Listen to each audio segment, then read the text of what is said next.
Hello out there on YouTube and the internet. This is Robert Gilleo from Genotry, Oklahoma. Thank you for watching another one of my videos. It's January 4th of 2019. Last night we had kind of a light snow, just kind of dusted the ground and everything. Jude, he got excited, wanted to go outside, checked out his horse, wanted to ride his bicycle, but I told him no, not tonight. Then, while he's still sleeping this morning, Papa got up and snuck out, and I decided to go for a ride, even though it was a chilly 36 degrees. So off we go.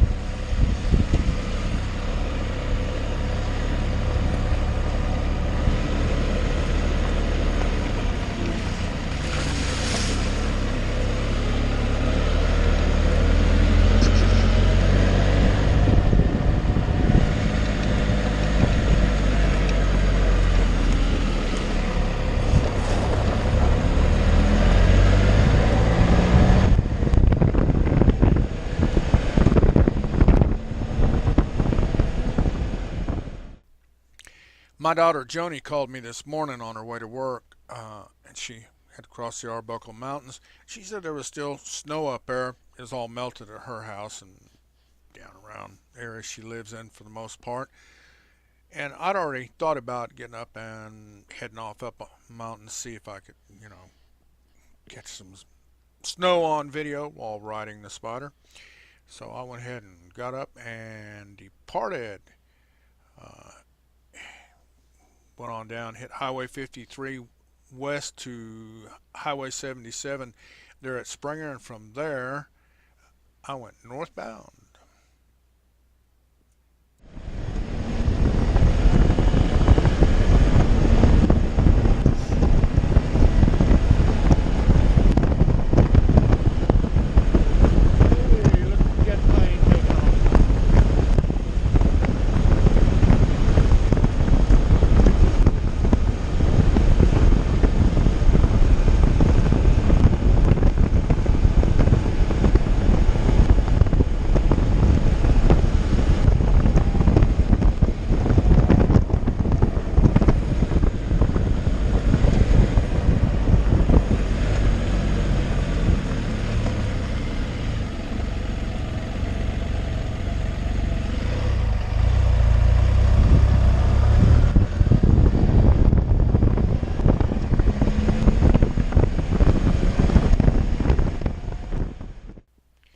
You can see just a little bit of snow in the bar ditch there. We'll see some more as we get further on down the road.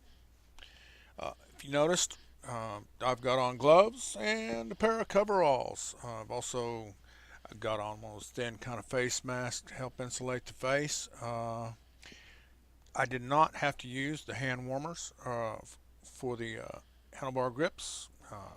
Those gloves I had on, they're Army surplus gloves. I got them in Junction City, Kansas last year.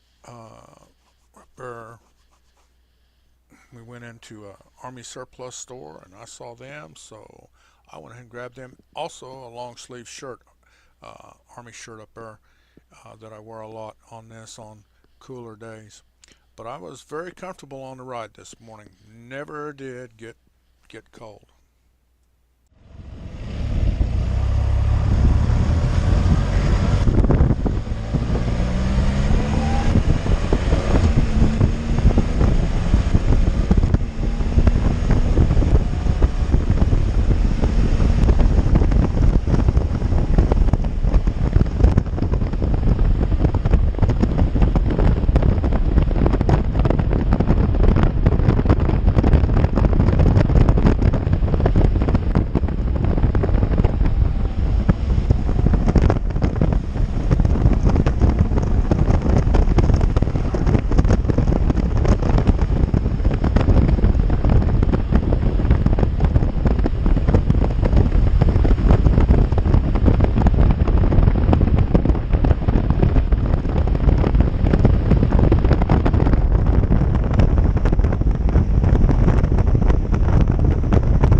For anyone out there who's curious about why the town I'm from is named Gene Autry, to the left and right here uh, is a ranch that Gene Autry purchased just west of the then Berwyn, Oklahoma in 1939, and he headquartered his Flying A Rodeo Company there. Then on November 16th of 1941, the town of Berwyn honored him by renaming the town to Gene Autry. Of course, just a few short weeks later, World War II broke out. Gene Autry, like a lot of other famous celebrities of that time, did enter the military to serve during World War II. After World War II, he spent very little time at the Gene Autry, Oklahoma ranch because he was now in Hollywood a lot more. Some years after that, Gene Autry did sell the ranch. In the late 80s, the then Gene Autry Berwyn school system closed down. And just a few short years later, about 1993, some of the individuals from around the community of Gene Autry got together and renovated the building and made it into the Gene Autry, Oklahoma Museum, which is dedicated to the singing cowboys of the movie era from 1930s and on. If you're in southern Oklahoma, around Ardmore, please come out to Gene Autry and visit grandson Jude and I at the Gene Autry, Oklahoma Museum. We're usually there on Thursdays.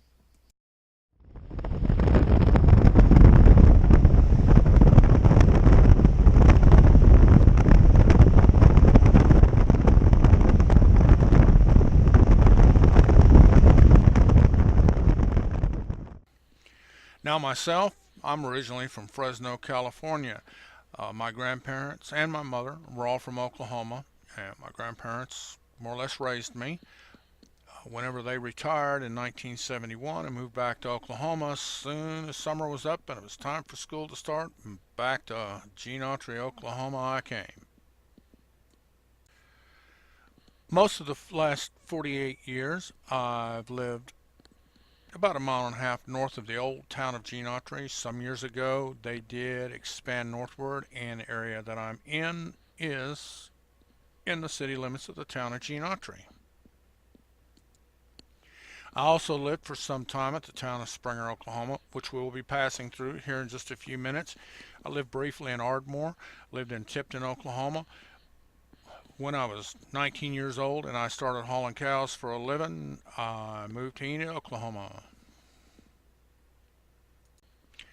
So now we're beginning to see just a little bit more snow here and there. So, the temperature is 36, 37 degrees, plenty enough to warm what little snow we had here up and melt it away.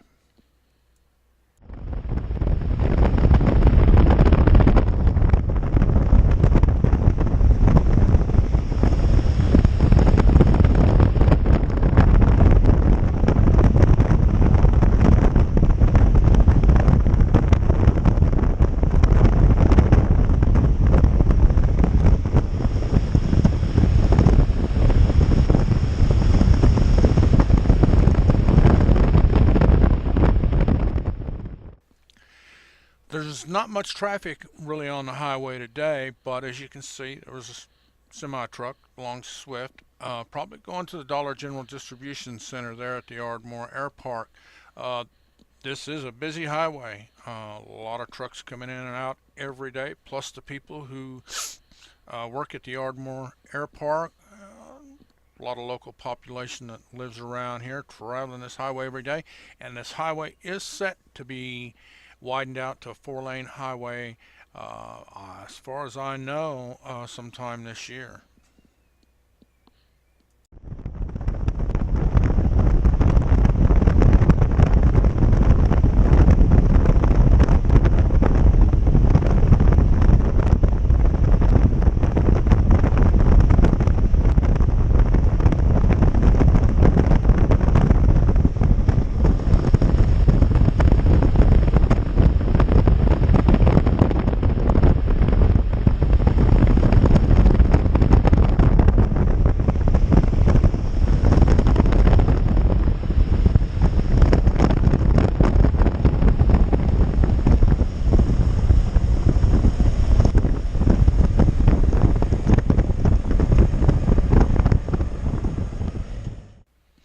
So here I am at Highway 77, south of Springer, Oklahoma. Notice that pickup over there kind of sat there as I come around the corner.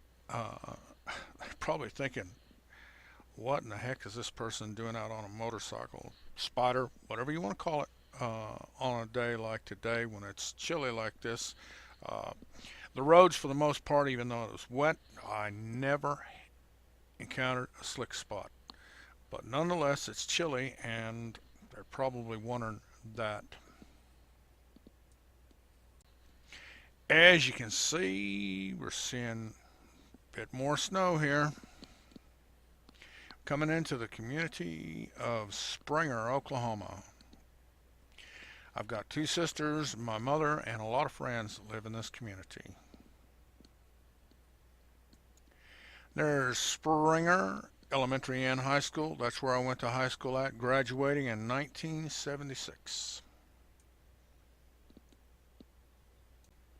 We're going to head on northward from here and proceed on up to the Arbuckle Mountains. It's about 2 miles up there to the foot of the mountains. Got a little bit more snow for sure here.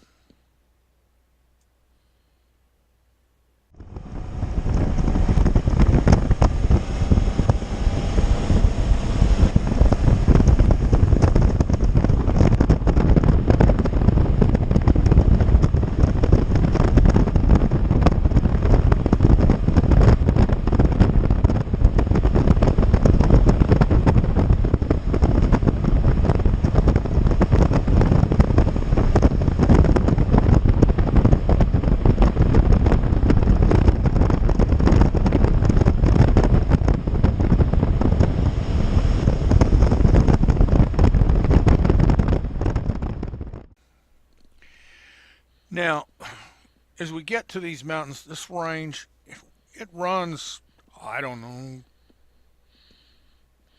maybe 30 miles east and west, some say more. And it's about 9 to 10 miles north and south. Of course, we're traveling north, so we'll only be in at about 10 miles. Uh, these are not real tall mountains. A lot of people say they shouldn't even be qualified as mountains. I've been into a lot of hills in Texas and some other places that are a lot steeper than this one. But the definition of a mountain being a large natural elevation of the Earth's surface rising abruptly from the surrounding level. So, in that retrospect, these are mountains.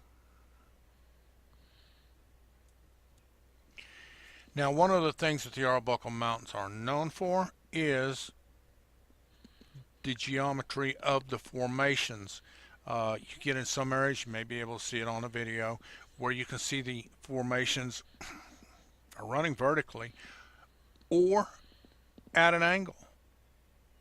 I've read somewhere where this was caused by, let's say, an uplift of pressure from beneath ruptured the ground and pushed these formations outward, and that's how they became to be at angles or vertically.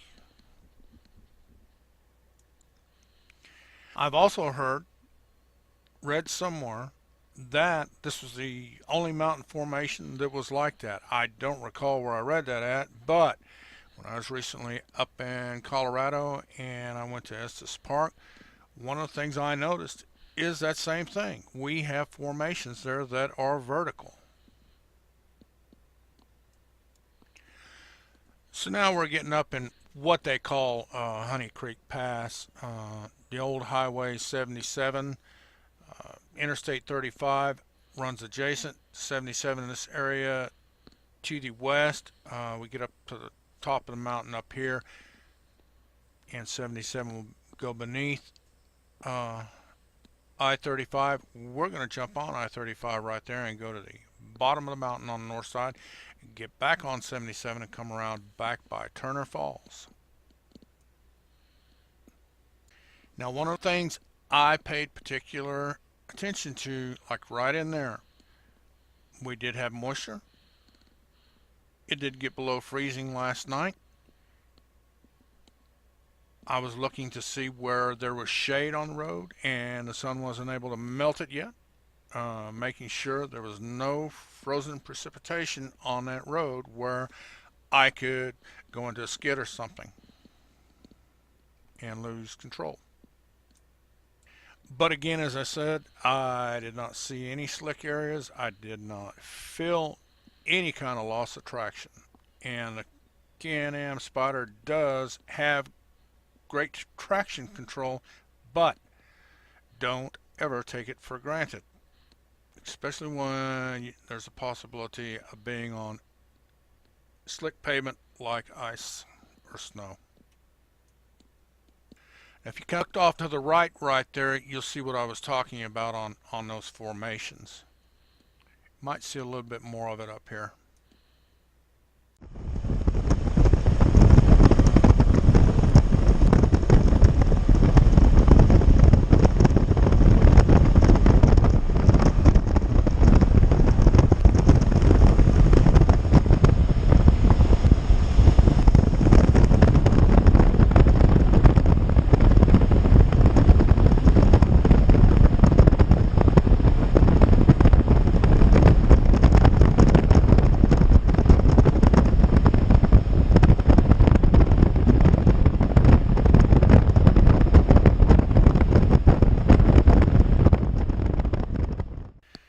As you can see, we're seeing a bit more snow up here. Typically, whenever we do have winter weather move in, a lot of times the north end of the mountain will get wetter, and the top of the mountain, and you get south of the Arbuckles, and it seems like there's nothing. There's been a lot of times when, as with any mountain range, because it's higher elevation, temperature's colder, you're going to see frozen precipitation, whereas down below the mountains, you will not. So whenever you get up in the higher elevation, even though it's not that much higher here, you still need to exercise caution. You also probably noticed windmills for power generation along the left side, and up here you'll see some to the right side, just a few of them. Some years back there were a couple projects. I don't know the total. I would estimate around 125 windmills on this Arbuckle wind power project. Oklahoma does rank third behind Texas and Iowa in wind power generation, and surprisingly they're ahead of the state of California.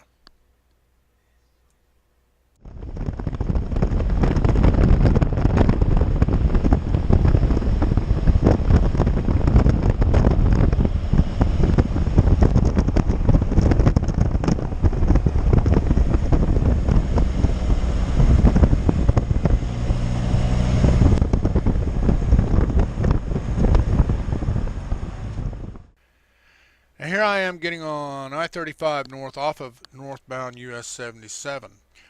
I'm going to run up to exit 51, and then I'm going to turn around and head back south on US 77. Now that particular exit back there lies on kind of an S-curve. So either way you're going on I-35, if you take that off ramp, it may look like it's clear when you start to go, but please keep an eye on that rearview mirror, because people can come up on you from behind all of a sudden.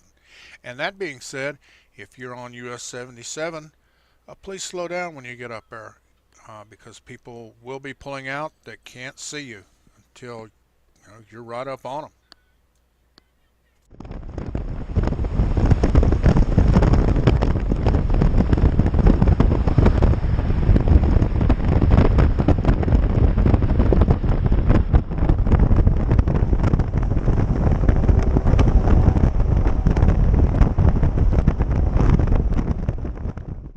Now whenever I'm out riding, especially when in rural areas, I've almost always got the music going, so I'm going to go ahead and play a little music here.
We're now at the Turner Falls area on US 77 south of Davis, north of Springer, Oklahoma. Very popular tourist area. Nice waterfalls, nice creek to swim in. Very popular in the spring and the summer. It is open year round. It's so popular, in fact, I've seen traffic backed up all the way past I-35 towards Davis, and I've heard of it being backed up all the way to I-35 at exit 46 on top of the mountain. So if you're going to be traveling US 77 that time of the year, it might be best to jump on I-35 and avoid 77 here, because you may not be able to turn around and you'll be stuck in the traffic jam of the people that are trying to get into the park. So that's just something to consider.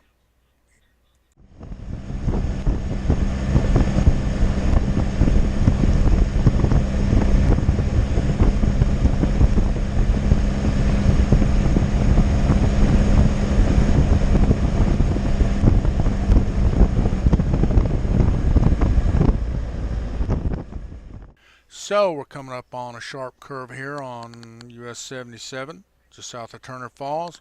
Notice we are in the shade, snow on the right. Could have been some freezing precipitation still on the road. So I was just exercising a bit of precaution there, just in case there was some ice there, as I didn't want to lose control.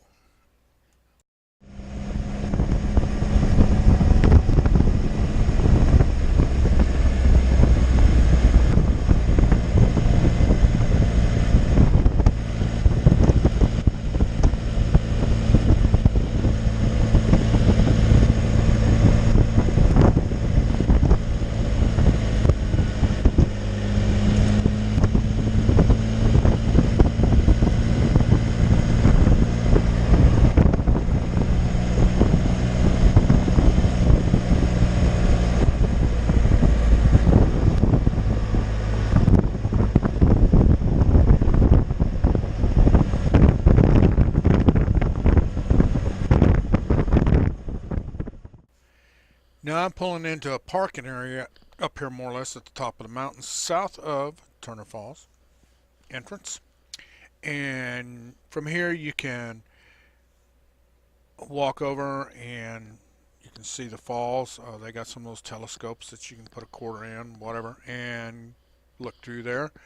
At one time they did have a set of stairs that you could walk down, and if I'm not mistaken, go all the way to the bottom, but that has been closed off for quite some time. Now, pull up here by this building here. May be kind of hard to see, but you can actually see the snow melting off the building and dripping on the ground.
pretty view of the creek there this morning. Now, if you happen to notice, when I took the off-ramp to get off the interstate, there was a truck stop to the right. The original building that was there was Tommy's Auto and Truck Stop. I worked there, as did many of my friends: Bucky Canada, his brothers Jack and Bobby, Dean and Kenny Walker, Danny Wright, Gary McBroom, Wesley Davis, Danny and Steve Hunt, their parents, Gene and Mildred Hunt, the late Granville Walker, my cousin Wade Herndon, Don Bennett. My grandmother worked in the restaurant, as did two of my sisters. Later on, when they did away with the restaurant, my oldest sister Terry and my younger sister Tammy, they worked in the truck stop side. Trina, she was a waitress in the restaurant, as was grandmother when the restaurant was there. Terry was a cook. Let's not forget the owner, Tommy Lunsford, and Ed Stewart, his longtime employee who worked there from the time they opened the truck stop until just before his passing. Ed worked the night shift, and all the time he worked there. We had regular customers that came in there all the time that drove trucks. I met a lot of the people that I knew and drove trucks with later on. Brewster Conway, Henry Rennick, Warren Garrison, others such as Lewis Lusk, they were in there all the time. Gary Walker, known for making a chicken fried steak disappear. That's where I first met my brother-in-law, Steve Fry, that's married to my sister Terry. There were a lot of local people that came into the restaurant there, such as R.C. Allen, Harold Walker, Leland Walker, Wes Davis Sr. There was Jeff Bondurant, Roy Jones Jr., quite a few more. And I'm sure everybody that worked there's got a few stories they could tell about that truck stop, including a few of them on me.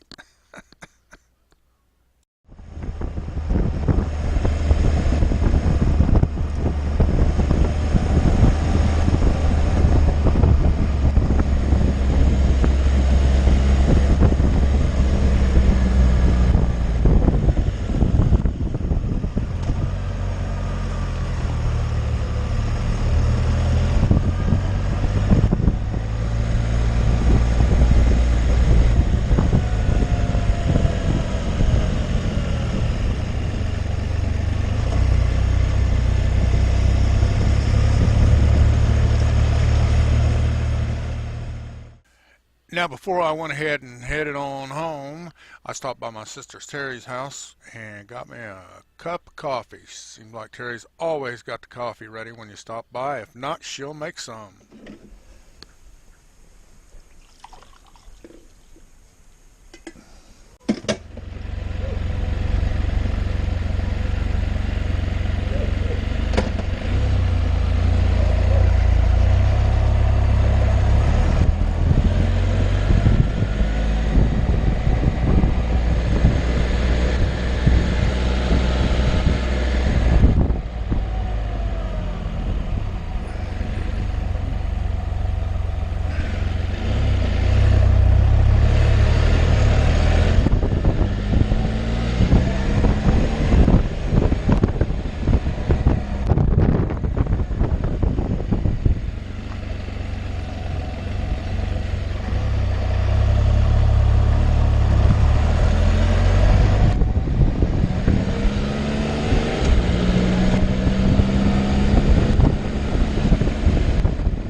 Now, granted, all we had was a light snow.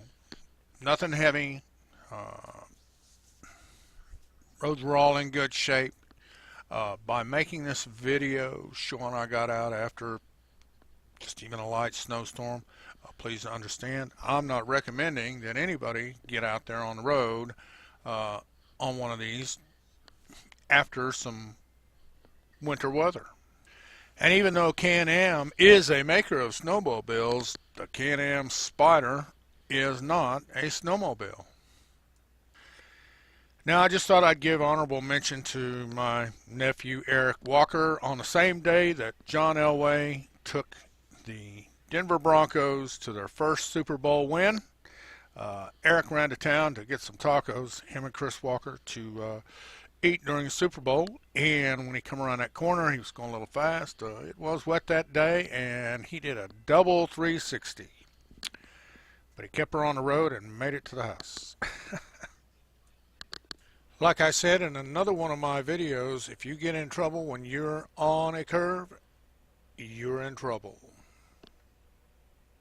Another thing take into consideration, this white part of the fence here and this tree along the road here, animals, wildlife, livestock, get out on the road. Back there where that one part of the fence and the tree was, I was in nephew's Eric's pickup, and I went by there and a deer jumped the fence and put a big dent in the right-hand passenger door. I just heard a big kabang, and I thought, what the heck did I hit? I didn't see anything. I looked back in the mirror, and there's that deer stumbling around. This field here on the left, and somewhat the one on the right, but mostly on the one on the left. You go by there early morning, late evenings, and you'll see quite a few wild hogs out there on that field grazing. These wild hogs, they do get pretty big. You strike one of them, you're going to do a lot of damage to your vehicle and more than likely to yourself as well.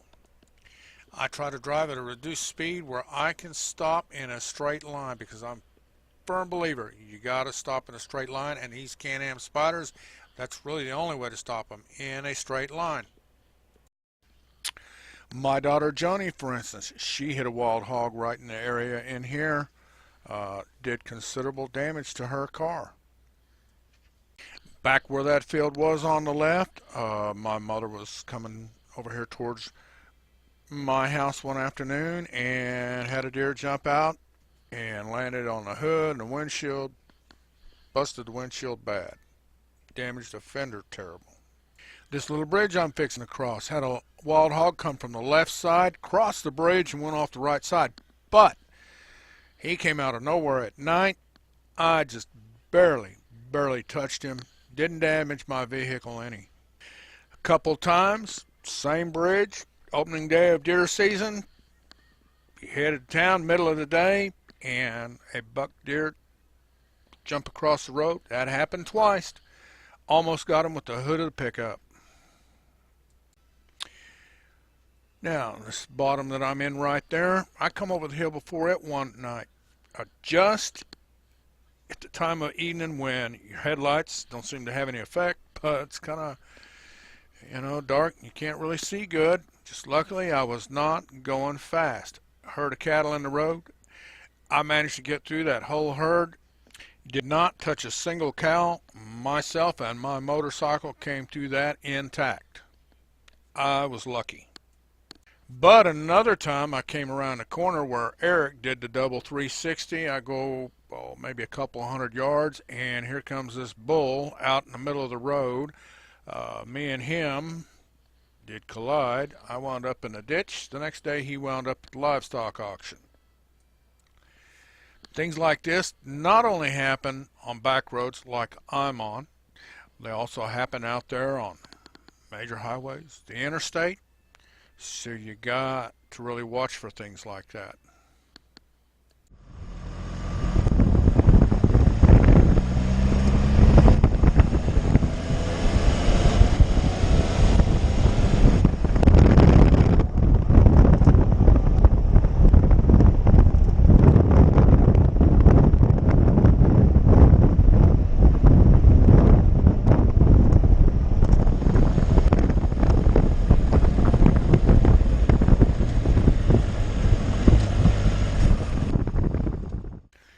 So here I am, driving back to home 20.